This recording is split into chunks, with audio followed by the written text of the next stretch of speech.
আমরা আমাদের সংগঠনের পক্ষ থেকে উদ্যোগ নিয়ে শহীদদের তালিকা এবং প্রোফাইল তৈরি করার কাজ অব্যাহত রেখেছি।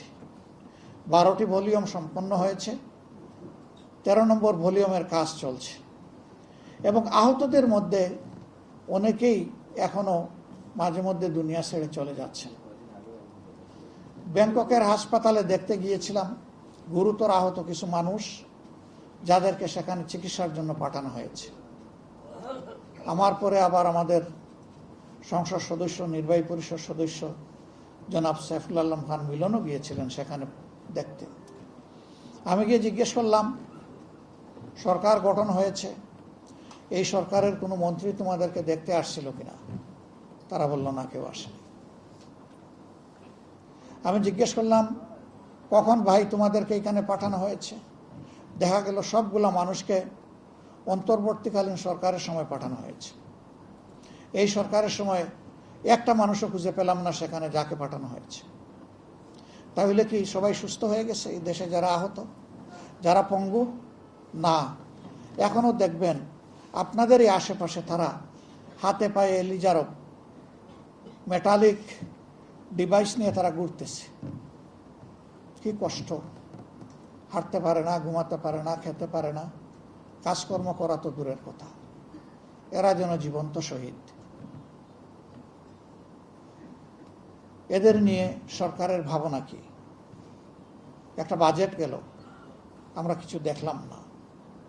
আমরা দেখলাম জুলাই যুদ্ধে যারা শহীদ হয়েছে, যাদের তালিকা পাওয়া গেছে, তাদের জন্য আগের সরকার যে সম্মানী ভাতা নির্ধারণ করে গিয়েছিল তাদের পরিবারের জন্য, সেটাই বহাল রাখা হয়েছে, 1 টাকাও বাড়ানো হয়নি। নতুন কোনো নাম সংযুক্ত হয়েছে কিনা আমরা জানি না। পঙ্গুদের জন্য সেখানে চিকিৎসার পুনর্বাসনের কোনো বাজেট নেই। দুঃখ, আমাদেরও কষ্ট লাগে, লজ্জা লাগে। আমরা সংসদের ভিতরে এই ব্যাপারে দাবি জানিয়েছি, কথা বলেছি। আমরা বলেছি শুধু জুলাই নয়, 15.5 বছরে এই ফেসিবাদী জালেমদের হাতে যারাই শহীদ হয়েছেন, গুম হয়েছেন, পঙ্গু হয়েছেন, তাদের সকলের দায়িত্ব নেওয়া সরকারের নৈতিক দায়িত্ব। তাদের সকলের দায়িত্ব নিতে হবে, তাদেরকে সম্মানিত করতে হবে। বেঁচে আছে যারা, তাদের চিকিৎসা এবং পুনর্বাসনের যথাযথ ব্যবস্থা করতে হবে। যারা দুনিয়া ছেড়ে চলে গেছে তাদের পরিবারগুলোর দায়িত্ব নিতে হবে, তাদের সন্তানদের দায়িত্ব নিতে হবে, তাদের বৃদ্ধ পিতামাতার দায়িত্ব নিতে হবে, তাদের বিধবা স্ত্রীর দায়িত্ব নিতে হবে এবং তাদেরকে রাষ্ট্রীয় খেতাবে সম্মানিত করতে হবে, যথাযথ সম্মান দিতে হবে।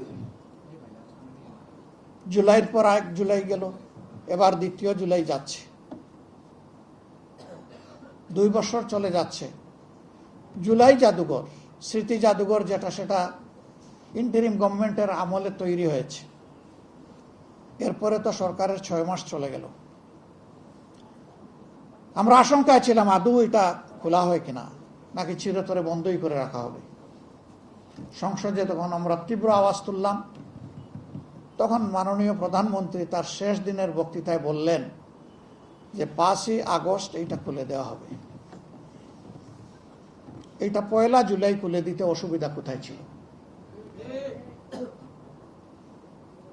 তাইলে পুরা জুলাই মাস জুড়ে আমাদের বীরদেরকে মানুষ আরো বেশি শ্রদ্ধার সাথে স্মরণ করার সুযোগ পেত।